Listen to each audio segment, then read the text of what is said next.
tu saya yakin lah. Tapi yang baru ni pun tengok bila saya isi minyak apa kan macam apalah. Biasa macam yang Macam lagi jimat lah yang ni.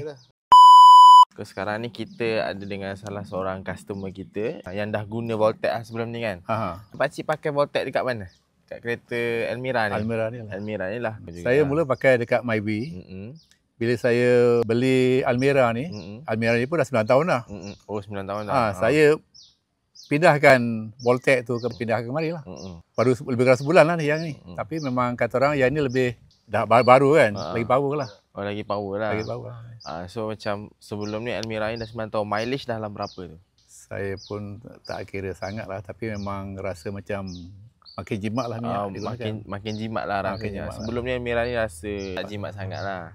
Sebab kereta pun dah 9 tahun kan. Yang baru ni ada kawan beli. Saya sudah datang juga hari kan, tapi dia ada hal lah. Dia beli untuk yang untuk dia pakai kereta Toyota pula yang 2500cc kan.